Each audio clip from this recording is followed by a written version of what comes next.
Nderuar të shikues, jemi kthyer në pjesën e tretë, sekondës që të thamë, pjesë të cilën jo të tretë, po shpesh të dytë, ndonjëherë edhe të parë, ne bëjmë vazhdimisht hallet tona këtu, për shembull, janë mjaft qesharake në raport me atë çka po ndodh me botën dhe ç'po i ndodh botës.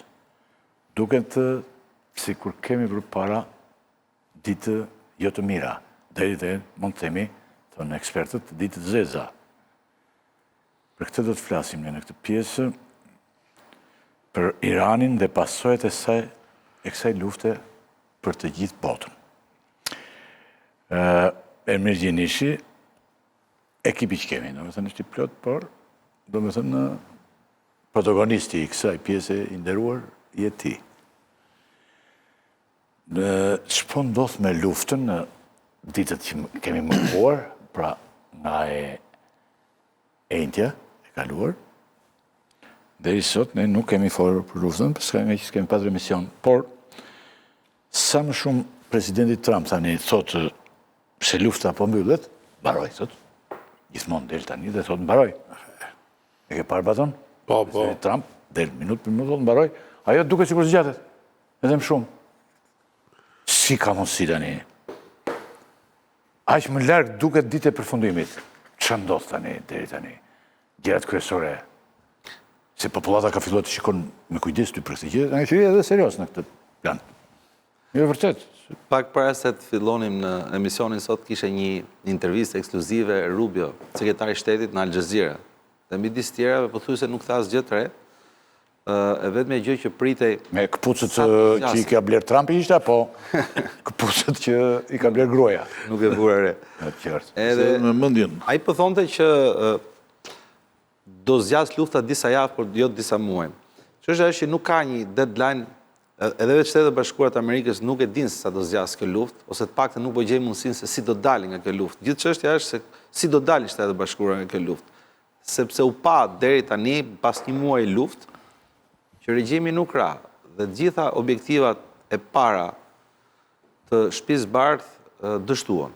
Edhe një luftë e projektuar që mund mbyllej për 4-5 ditë, për një sulm 4-5 ditë dështoi. E vërteta është që këtë fundjavë ka patur një perceptim, një përshkallëzim të sulmeve të dyanshme në mënyrë katastrofike, do të thojon.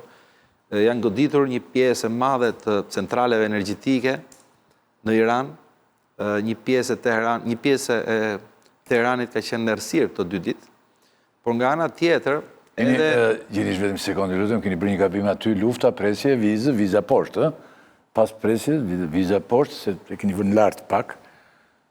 Po, ndjesë. Pra po thoj që ka një presja. ka Ka një nevojë për vizë. Jo, O viza o presja, një nga dy. Nuk vjen dy. atëre është gabimi im, po atëre ikje fare, më mirë se sa tjetë aty në mes. Zakonisht është. Po mos debatojmë tani këtu. Do me thëmë, po goditet infrastruktura energjetike e Iranit, por goditet ekonomia e Iranit, janë goditur dhe universitete, madje. Është goditur dhe stadiumi, nga stadiumi numër 2 në botë, për shembull në Iran, janë ca goditje të çmendura, le të themi. Megjithatë, e vërteta është që goditet po i bën Izraeli, se Shtetet e Bashkuara të Amerikës pavarësisht në një situatë që është një situatë lufte, pothuajse është tërhequr këto ditë të fundit, duke respektuar atë kohën deri në 6 prill që ofroi presidenti Trump për krijuar një lloj hapësire për të negociuar. Ajo që duhet thënë është që edhe Irani ka reaguar me të njëjtën potencial, po themi, ka goditur rafineritë e naftës në Haifa, sistemet energjetike, është goditur gjithë Izraeli. Çështja është se ku do shkojmë. Nuk ka një mbështetje ose nuk ka një rizgjim, një përkrahje të politikës së Shtëpisë Bardhë dhe Izraelit deri tani nga faktori ndërkombëtar. Bashkimi Evropian vazhdon të mbajë të njëjtën distancë, madje oferta e fundit e Bashkimit Evropian ishte ndaloni luftën dhe ne marrim përsipër të ndërhyjmë në Hormuz për të sistemuar dhe lëvizjen e Hormuzit. Nga ana tjetër, Izraeli refuzoi një ofertë presidentit francez për një armë pushim. Kuptohet që Franca është interesuar jo vetëm për armë pushimi, por edhe për shkak të marrëdhënieve të veçantë që ka me Libanin për një stopim. Pak kemi folur për Libanin, ndërkohë që një masakër e madhe po ndodh Liban. Izraeli kërkon të krijojë një zonë tampon në jugun e Libanit, por s'ka arritur, ka luftime shumë forta në Liban ndërmjet ushtrisë izraelite dhe trupave të Hizbullah, dhe kjo është çudi e madhe sepse vetë Izraeli pa deklaruar që pothuajse i ka asfiksuar potencialet e Hizbullahut, ndërkohë Hizbullahu po godet shumë më fort. Dje kishte 2 kryetar bashkisë të komunave ose të qyteteve në veri të Izraelit, cilët për herë të parë filmuan veten e tyre se në Izrael akoma është ky ligji që ndalohen këto komunikimet me mediat dhe nxorën në faqet e tyre nëpër Facebook një reagim shumë të ashpër, kritikonin qeverinë dhe ndjenin veten të lënë pas dore. Pash 2 kryetar bashkisë cilët teksa flisnin qanin pafund, domethënë. Pra edhe gjendja në Izrael duhet thënë që nuk është ashtu siç e paraqet Netanyahu si një fitore e madhe. Janë 1 muaj që izraelitët në gjithë Izraelin flenë për këto vend strehimet. Nga ana tjetër, për herë të parë, zoti Rakipi kemi një reagim shumë interesant ditën e diel nga sheshi Shëmpjetrit i Papa Leos XIV, i cili kritikoi përdorimin e figurës Krishtit. Faktikisht ai tha midis tjerave, Papa tha Krishtit mos përdore dhe Krishti nuk është nga anën e njerëzve që i kanë lyer duart me gjak. Në fakt ai i dha një përgjigje ministrit luftës Shtetet Bashkuara të Amerikës, i cili është një element që ka hapur debate të jashtëzakonshme edhe brenda vetë Shtetet Bashkuara të Amerikës, sidomos pasi u rikthye në memorien e opinionit publik atje dhe një botim i një libri Kryqëzatat Amerikane që kishte shkruar vetë, ku si glorifikonte luftrat e Irakut, luftrat në Afganistan dhe i quante si kryqëzata. Domethënë ka një debat edhe religjioz brenda vetes, megjithëse përtej kësaj ka tentativë për negociata dhe ka situatë lufte. Kush po negocion? Deri tani nuk kemi negociata direkte. Kemi ndërmjetësinë e Islamabadit, Pakistanit, cili çon dhe merr mesazhe. Më fal minutë tani, nuk po negocion askush. Unë shikoj këtë burin që e dërguan për të negociuar edhe në Ukrainë. Witkov e ka ky. Ç'është ky apo e dërgojnë kot këtë? Jo, Witkov është njeriu që është dërguar nga Shtëpia e Bardhë dhe mbulon gjithë zonën e lindjes mesme. Por Irani, e kemi thënë edhe herën tjetër, Irani ka kurzuar Witkov dhe Kushner nuk do jetë pjesë Do zëvendës presidentin. Dhe kjo është shumë e çuditshme. Pse kërkon zëvendës presidentin? Se edhe kjo është një debat i madh. E para një herë që Di Vance është një nga njerëzit më të besueshëm të lëvizjes MAGA, është nga njerëzit më të respektuar dhe është një njeri që i ka qëndruar idesë jo luftë Shtetet Bashkuara të Amerikës, jashtë ka qenë nga kritikët e Shtetet Bashkuara të Amerikës. E dyta, ka një lloj shëmbëltyre me një diversion që Irani e ka bërë në vitet 80. Në vitet 80, zoti Rakipi, kur ndodhi ajo e famshmja pengmarrja e 52 diplomatëve në ambasadën iraniane për 444 ditë, u ofrua gara presidenciale dhe presidenti Carter kandidonte përballë Reaganit. Dhe ekipi Reaganit negocioi me Iranin, me palën Iranit, që t'i mbante pengjet. Ka botime, ka libra, ka shkrime pafund, ka raporte për këto gjëra dhe deali ishte ky. Ndërkohë që Carteri deri para se të futeshin zgjedhje kishte 37% të mbështetjes, ndërsa Reagani kishte 34%. Por kjo marrëveshje në zë, po themi, me Reaganin funksionoi si duket dhe Reagani fitoi zgjedhjet.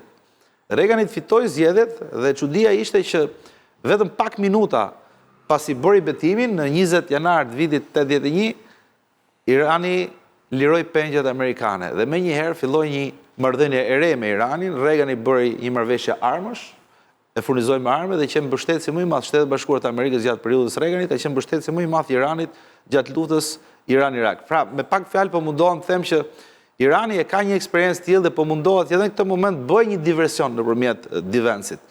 Pavarësisht që atë treshen Witkov, Kushner dhe Rubio i quan si një pjesë e sionizmit amerikan, sionizmit izraelit vetë Irani.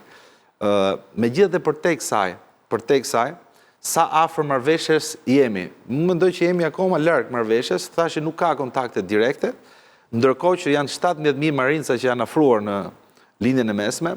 Presidenti Trump edhe sot foli, sigurisht që në të mënyrën e tij, që gjatë gjithë tekstit gjen edhe paqen dhe luftën mund ta vesh dorën ku duash dhe nuk kupton çfarë thot.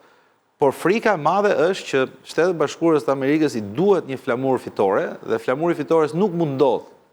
Do të thënë, ideja që të pushtohet Irani nuk mund ndodh, sepse është gjë e pa mundur, por sa po thatë, të gjithë po habitemi dhe nuk e kuptojmë përgjithsisht se ç'thot presidenti Trump. I thot që, po, mbi gjitha thot që lufta po mbaron e gjitha dhe ky është kulmi, por në SBA ka patur, që të ndryjnë dhe kolektet tjerë përveç, në SBA ka patur protesta masive, ndërkohë që sondazhet tregojnë në baton se populariteti i Trump ka vajtur, ka shkuar nivele shumë të ulta. Ka rënë totalisht populariteti i presidentit Trump. 34%. A gjendet presidenti në vështirësi? Atëherë, po mundohem që me disa pika ta ndërtoj një rrëfim, jo kështu rrëfim si Gjenishi, për arsye se është dhe më thënë njohës i detajeve. I qartë. Të cilat do të kthejmë dhe pak unë për pasi të mbaroj batonin për buthut dhe për këto. Po? Atëherë unë po mundohem të ndalim të këtu trupa dhe futja e këtyre trupave në Kark. Dhe e dyta, pyetja është, a mund të mbaj Trumpi me këto trupa Kark, këtë ujdhesin, ma mirë t'i themi shikuzve, nëse hynë me trupa të kësore, strategjikisht për mu është që Irani ka hup luftin, po strategjikisht i ka fituar. Për arsye se hinë në një konflikt që Trumpin e dhënë në vështërsi dhe e çon në një luftë të gjatë, se i ka middle term zgjedhjet që me këtë mënyrë shumë lehtë ato humbin. Çka dhe problemi është se Trump ma nuk e ka edhe ndimesin e iranianëve për të mbajtur pushtetin. Trump, nëse ka fituar luftën dhe nuk e ndryshon regjimin, konsiderohet që kjo luftë është e humbur dhe nuk ka arritur qëllim. Nëse Izraeli ka nisë këtë luftë për ta coptuar Iranin dhe nuk e bën, dhe i mbetet gjithë garda revolucionare, lufta nuk është fituar, strategjikisht garda revolucionare e forcon pozicionin dhe nuk ka njerëz ideologjik më që kontrollojnë, ata vetë kontrollojnë gjithë pushtetin. Nëse Trump don të hedhë regjimin, atëherë iranianët e kanë kuptuar që nuk do të jenë më mish për top. E kanë pas rastin, ju ka premtuar Trumpi që do ju ndihmoj, i lanë rrugë dhe u masakruan. Dhe ata besimin se nuk do i lëm prap në rrugë nëse bëjnë një gjë të tillë, nuk e kanë më. Dhe me gardën revolucionare nuk fitohet kjo betejë. Pra, jemi në një pikë kur Izraeli nuk don ta mbyll konfliktin. Kur po flasim për konfliktin tash, ende dëgjova shumë mirë Gjenishin, kur po flasim për konfliktin, i kemi 3-4 faktorë. Izraeli nuk don ta mbyll konfliktin, për arsye se ka dhe problemet brendshme, edhe do në Iranin të coptuar. Pastaj Irani nuk do ta mbyll konfliktin, për arsye se ka humbur luftën dhe strategjikisht dhe pushtetin don ta mbajë garda revolucionare me të gjithë. Normalisht e shtyrë edhe nga Kina dhe Rusia që don ta dobësojnë ose ta fusin në konflikt me trupa Shtetet Bashkuara të Amerikës. Dhe vetmi që janë të interesuar që ta mbyllin këtë konflikt Amerikanët dhe ekonomia botnore, e cila i bën presion Trumpit. Dhe nëse por Trumpi nuk e din, s'ka rrugë për momentin se si ta mbyll luftën. Dhe ai është në një pozicion jashtëzakonisht keq për mu para zgjedhjeve të nëntorit. Dhe Presidenti Trump e mori këtë si që arrestoi këtë shofer në autobusit në Venezuelë. Mendoj që po i futej si shofer autobusit e këtyre. Bravo ata dhe po tani ka rënë keq thua ti. Tash, po jo, se Është vërtet? Une të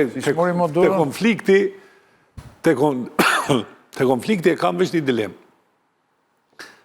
A mund të baju dhejsen edhe me ato 17.000 trupa që i vendos atje nuk mund të ketë një konflikt, pra arsye se ajo është vendi mbyllur dhe me aksion, tashun nuk jam ekspert i asaj, po unë besoj që ka plot iranian që flijohen me aksione terroriste. 1 milion ushtar të gatshëm. Dhe angazhuar, 1 milion iranian. Dhe janë probleme këtu. Tash ti e ke një presion evropian, të gjitha shteteve evropiane për të mbyllur konfliktin. 1 milion janë 1 milion janë. veshur ushtarak. 1 milion. Ata i veshin 1 milion, janë të gatshëm. Tash, nëse e ki presionin e gjithë shteteve evropiane për të mbyllur konfliktin, se fillon një krizë ekonomike dhe ata i humbit gjithë zgjedhjet nëse shkohet me këtë jetë gjatësi të krizës. NATO po kundër. NATO është aty brenda, e evropianëve tash. Po. Do të gjitha këto probleme realisht i ka shkaktuar tash kjo luftë.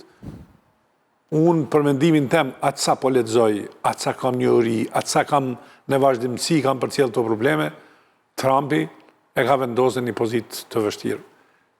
Dhe nëse trupet janë ato atje, nëse janë për shantazh dhe po nisin një konflikt, ajo gardë revolucionare s'ka qa humbë.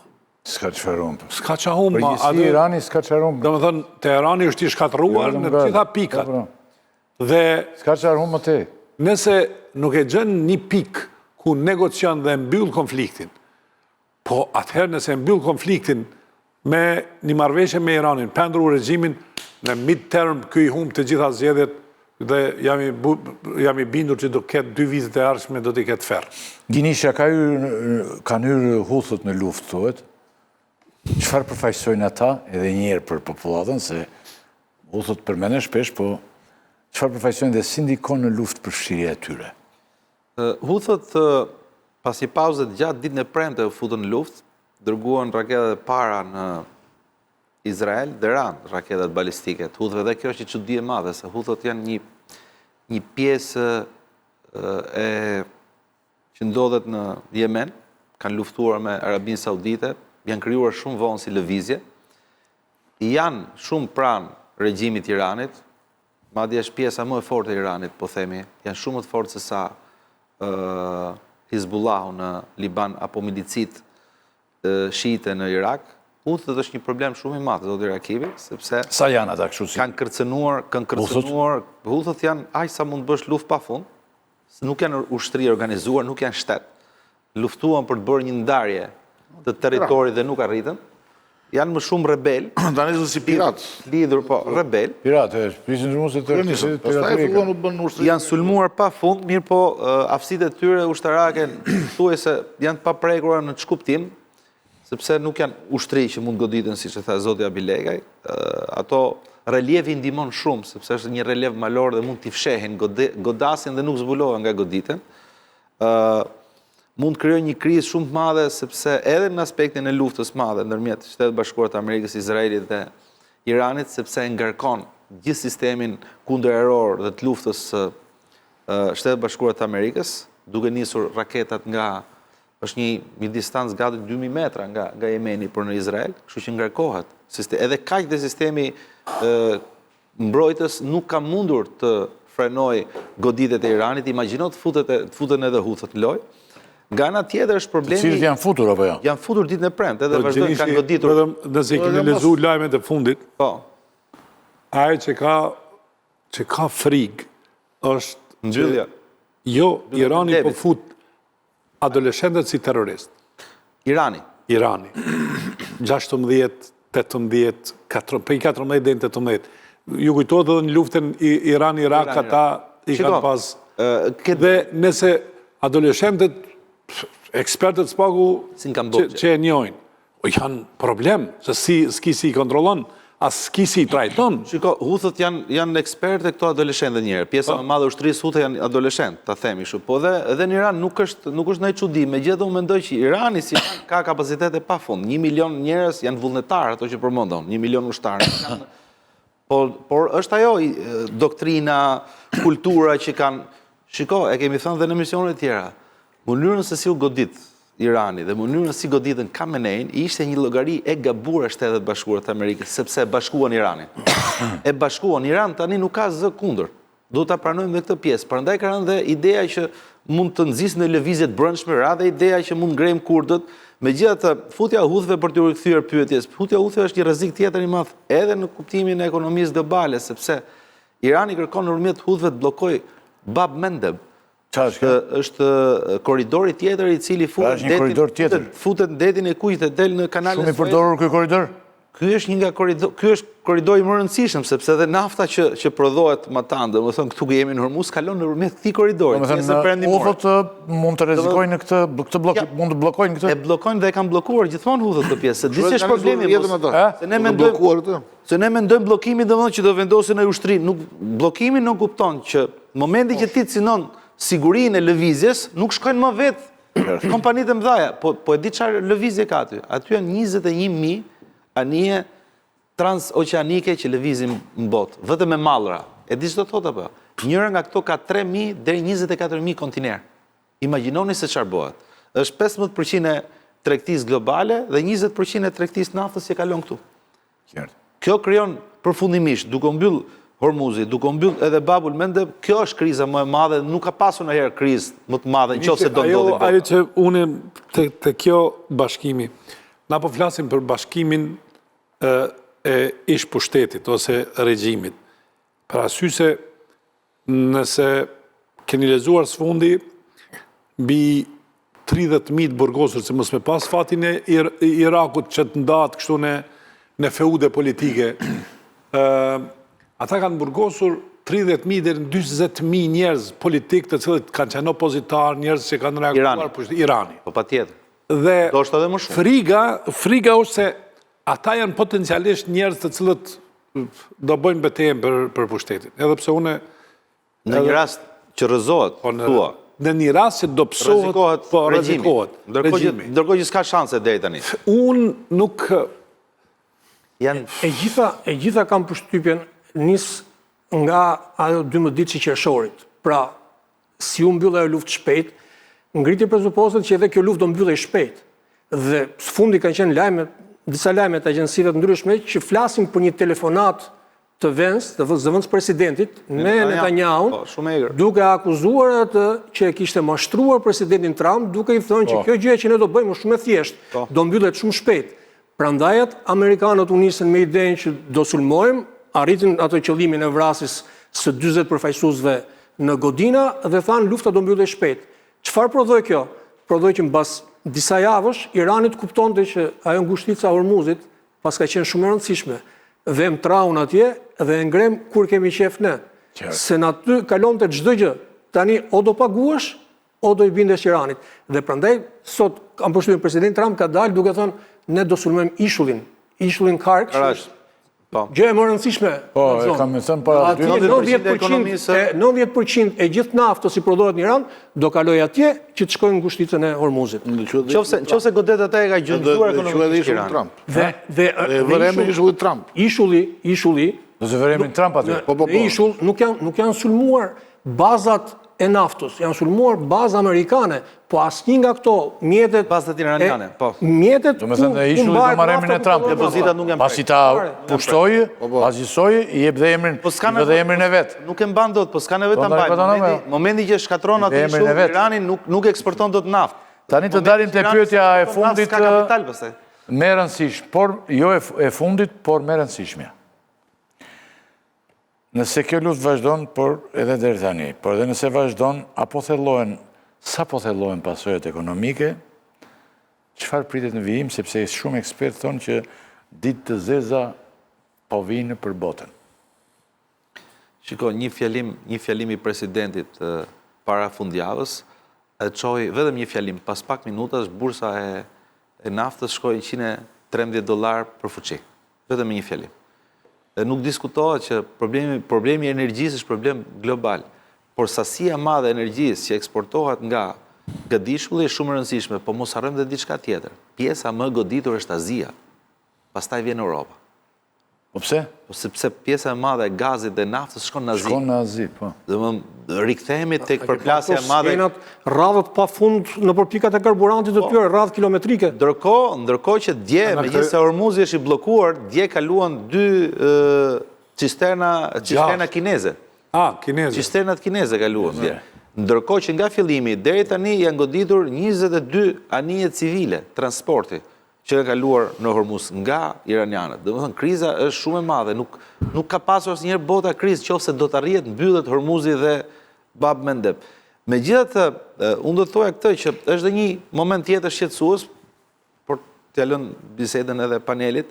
Shkurt sepse do Ka pasur diskutim në pasojat Shiko sa larg po shkojnë gjërat, zoti Rakipi. Parlamenti iranian riktheu diskutimin për prishjen e traktatit të armëve bërthamore dhe për ndryshimin e fetfasi pa dhënë Ali Khamenei, lideri që u vran 2003, i cili ndalonte përdorimin e uraniumit për poseduar Irani armë bërthamore. Dhe nëse dhe ka pasur zëra shumë fuqishëm dje dhe sot në diskutimet në Parlamentin iranian. Dhe nëse kjo arrihet, ky është një problem shumë i madh. Domethënë nëse Irani heq dorën nga kjo fetfaja, e cila duam apo s'duam ne e ka bllokuar mundësinë që Irani të ketë një armë bërthamore, se shteti i Iranit është shtet teokratik, nuk del jashtë ideologjisë Khameneive. Nëse kjo do rikthehet, kjo krijon një shqetësim shumë më të madh, po nga ana tjetër është një arsye që mund të japë shkak Shtetet Bashkuara të Amerikës ta vazhdojnë luftën. Nga ana tjetër, ekstremi tjetër ka ndodhur në Keniset. Para se fillonim emisionin, Keniseti mori një parlamenti izraelit. Riktheu jo riktheu, se e kisha heq fare dënimin. 24 e ka heq. Po ktheu dënimin me vdekje për të burgosurit palestinez që janë brenda burgjeve të Izraelit tani. Dhe ka patur një debat shumë madh, një reagim shumë shpejt Kombeve të Bashkuara, Unionit Evropian, Gjermanisë, Francës, çfarë po ndodh me këtë lloj apartheidi e kanë quajtur tentativën e Izraelit. Pra, që të qëndrojmë këtë thelbi, Shtetet Bashkuara të Amerikës duan ta mbyllin luftën. Izraeli, po me marrëveshje, Izraeli do të mbyllet lufta po pa marrëveshje. Do të ketë vetëm një armë pushim, me idenë që të krijojë vetes vetë hapësirë për ta rifilluar prapë. Izraeli e di shumë mirë që Irani nuk mbytet dot me një goditje dhe ajo e konsideron Iranin rreziku më të madh ekzistencial. Ndërkohë nga ana tjetër, Irani me gjithë armiqësi që ka krijuar edhe me vendet e gadishurit, se kemi anashkaluar në vendet e gadishurit janë më të qefmbetura dhe më të goditura deri tash, fqinjit e vet arab. Dhe Irani vetë tani Garda Republikane e gjen veten në një luftë për mbijetesë. Kjo është model edhe me këto grupe terroriste që ka pas Hamasin, pastaj në Liban e tjera. Izraeli gjithmonë ka vrarë lider dhe i ka lënë grupet radikale. Nuk ka pas, shikon, nuk zhduken dot ato grupet. Jo, i ka lënë vetë grupet radikale. Nuk jeton dot Izraeli pa ato. Dhe grupet radikale janë ato të cilët Madje për ta ka dhe i debat shumë madh. Pse Yahya Sinuari dhe Hamasi goditi pikërisht në atë kohë? A mos ishte një lojë, një manipulim jashtëzakonshëm i Mossadit? Ka debate sa dush, pse zgjodhi pikërisht atë moment kur Netanyahu pothuajse po rrëzohej nga pushteti, Po pra. Sepse kishte tre çështje në gjykatën e Nuk mundemi me hy deri në atë pikë, por fakti që janë prek, se pastaj hymë në lojën e konspiracionit të zguxojmë parazysh se me të vdekurit e moshës së re nuk guxojmë me ndërtu një rrëfim tjetër. Ajo është bën një krim dhe mbi krimin na nuk guxojmë me prek një lojë konspirative. Bota përballë ditëve të këqija. Nëse vazhdon. Kjo punë zgjidhet me një njeri. Donald Trump. I cili hapi, thua ti? Unë nuk e di të çfarë plani ka. I cili hapi dhe duket sikur nuk di ta zgjidh. Une ka vite që merret me fjalit e liderëve, i kam dëgjuar me vëmendje. Të vetmin lider që se kuptoj është ky. Trumpi. Nuk e Pasojat ekonomike i ka Evropa edhe Azia, se ato s'kan pasojë ekonomike. Amerika nga kjo histori. Po, se do lëvizin çmimet e naftës, do lëvizin energjia, në Evropë ndjen pasojat. Në ka rënë populariteti në 34%, nuk e kupton këtë? Si? Ai populariteti ti ka rënë 34%. Ai s'ka garë me veten. Ai s'ka garë me veten, se nuk do kandidojmë. Të arsye si që të e përmende Vencin. Unë mendoj që askush se ka ofendu Trumpin më shumë sa Vencin e deklaratin e tij. Asnjë. Se ti thua si e ke mashtruar presidentin. I tha Netanyahu të ke mashtruar presidentin. Do jetë kandidat për president. Publikisht ka folur. Kjo kështu është. Publikisht nuk ka folur. Po e kanë thënë gjithë mediat amerikane. Nuk e ka përgjashtuar lajmin, po publikisht nuk ka folur vetë. Po kjo është ka rrjedhur lajmi. Ka rrjedhur. Atëre ndoshta mos e hiqni Donald Trumpin nga shpina ime. Do zoti tani ai thotë që gjen një mënyrë për të ditë hap luftën e gjithë mori këtë shoferin autobusit motoron. Në mënyrën për të fituar. Atë e zgjidhi shpejt, i bëndoi gjykin në Amerikë të gjitha Por këtu që ka ndryshe, dhe ky zotrin ndoshta gjen një mënyrë, falem i Zotit, Si humbës nuk triqet do dhe, Inshallah. bet më keq. gjen një mënyrë të zgjidhur. Si humbës nuk triqet do dhe, se i bie populatin më keq. Është imazhi Amerikës. Irani s'po jep atij mundësinë që ai të thotë fitova. Sepse i çon 15 pika dhe ata e flakin. Atëre po është kështu siç Po thua ti, lironi Ormuzit dhe ata e flakin. bota është drejt ditëve jo të mira, Inshallah, ditëve të këqija. Ylli nuk hyn trupat në ujdes. Në ujdes masakrohen prej tokës. Masakrohen. Të nderuar, Këtë humbjet nda. të nderuar të shikues, ky ishte programi për mëngjes sot, më përpoqëm ato që ne menduam që ishin gjërat më të rëndësishme, ju paraqitëm, ju ndoshta i ndoqët. Faleminderit shumë. Faleminderit nderuar. Natën e mirë, shifemi të njëjtën.